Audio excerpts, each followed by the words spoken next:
Hello बच्चों, let's start with our question. Our question says that which of the following statement is correct with respect to the cells in the G0 stage of the cell cycle? Okay, so the options are given as cells are metabolically active but no longer proliferated in the normal condition. Cell are metabolically inactive. Cell in G0 stage are metabolically more active. All of the above.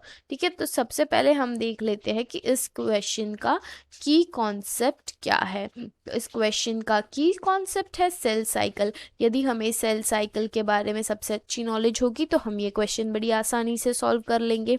अब देखो, cell cycle जो होता है, cell cycle में सबसे पहला stage आता है G1 स्टेज। अब ये जो G1 स्टेज होता है, इसमें यदि कोई सेल इनएक्टिव हो जाए तो वो बनाएगा G0 फेज। ठीक है, फिर G1 फेज के बाद जो सेल एक्टिव होते हैं वो करते हैं S, फिर उसके बाद में वो करेंगे G2, फिर आएंगे M फेज और फिर वापस G1। ठीक है, तो अब ऐसा होता है कि जो G0 फेज होता है, G0 फेज में यदि कोई सेल जो इनएक्टिव होगा तो भी वो मेटाबॉलिकली एक्टिव रहेगा, यानी कि उसके अंदर की जो प्रक्रियाएं होगी वो चालू रहेंगी।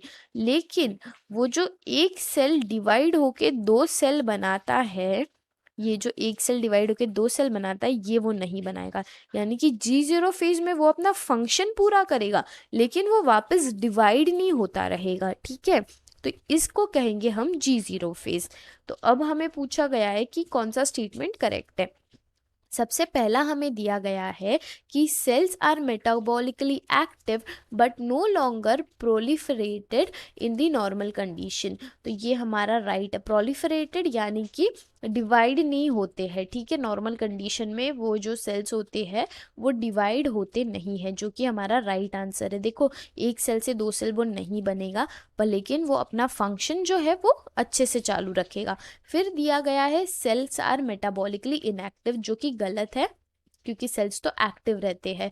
फिर दिया है cells in the G0 stage is metabolically more active, ये भी गलत है। फिर ऑल ऑफ द अबव तो गलत है क्योंकि हमारा राइट आंसर है ऑप्शन ए।